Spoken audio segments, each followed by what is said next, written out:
Trump has put 100% tariff on pharmaceuticals that are not US based, which is pretty much like almost 80 to 90% of the pharmaceutical market. Most of the drugs and most of the prescriptions that people get from their doctors are not US based. They are from overseas. This is going to have a terrible effect on the market and how people pay and receive their medicine. Because this medicine will not be readily available because of the tariffs, they will not be shipping it over to the US. What's going to happen is most of these people that receive this medicine are going to get substitutions. The problem is these companies that make this medicine are not prepared for the 100% tariff that Donald Trump put on, because now they have to mass produce these substitutions and they don't have the product and they don't have the money to do it, which means that medicine that's normally at a cheaper rate will be more expensive than the actual medicine that's coming from overseas.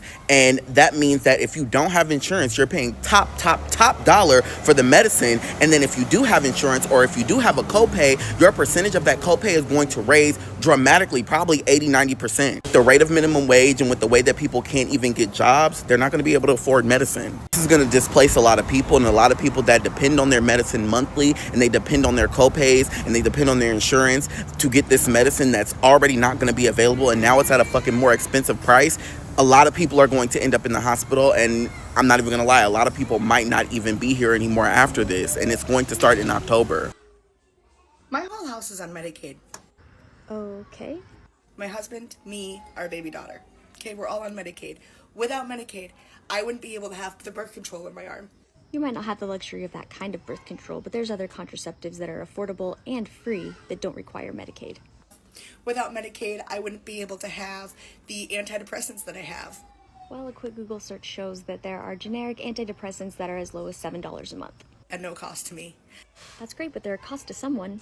Without Medicaid, I wouldn't be able to go to therapy to continue to be the mom I am to the 3 kids and 2 separate houses that I have to do.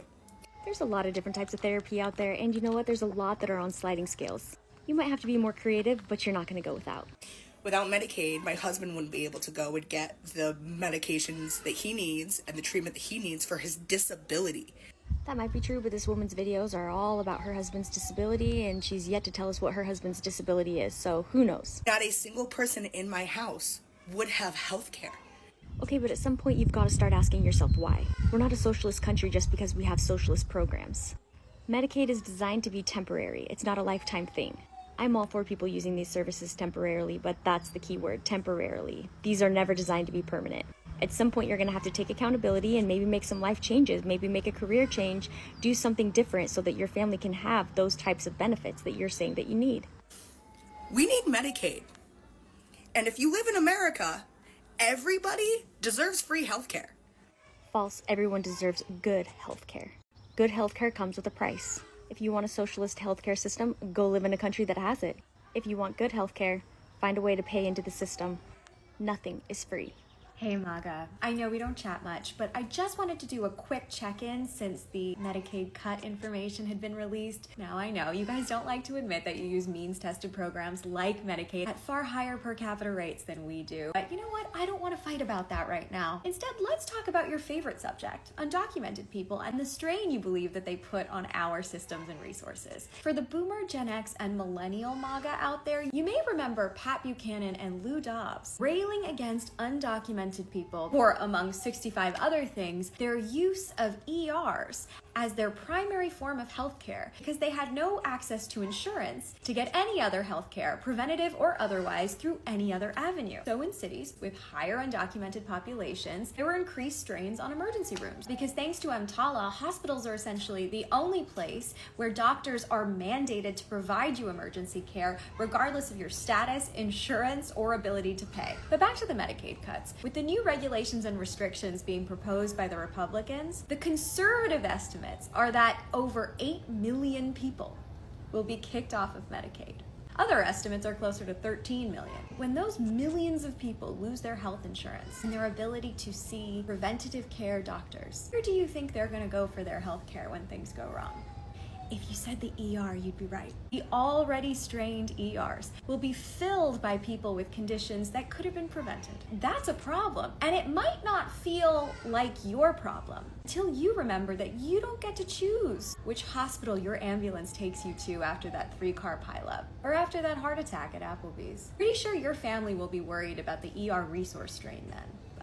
I don't know, you tell me. Not only are a lot of people going to lose their health insurance, now prices for medications are about to, at minimum, double. Trump just came out and made this post that starting October 1st, we will be imposing a 100% tariff on any branded or patented pharmaceutical product unless they have facilities here in the United States. And they also have a very strict definition of what building means. It's not enough to just have a contract to start building. They have to be breaking ground or actually under construction. So in a time when inflation is soaring and people are losing their health insurance left and right, of course it makes sense to create a mass inflation on medical products. Most of the pharmaceuticals that we use here in the United States are imported, so this could affect a broad spectrum of drugs. And this isn't only going to affect the direct products that are being tariffed. The companies that are domestic are definitely going to use this opportunity to inflate the price of their products as well. It's going to be like 2020 again with price gouging. So go ahead and follow along to keep updated on this story. Simply is a mechanism that restricts the ability of the president to...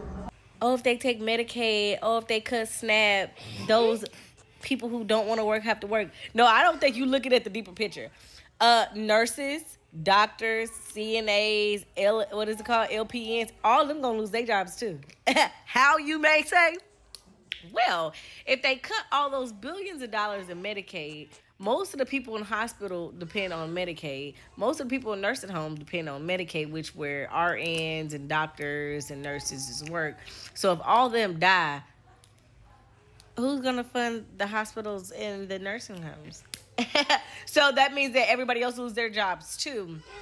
So I don't think y'all really thinking this out clearly. So all them Senates who got RN doctors, the RN daughters and all that, when they start losing their job and then, oh my gosh, God forbid they lose their job and they can't take care of their kid, they can't pay their house mortgage, what will they ever do?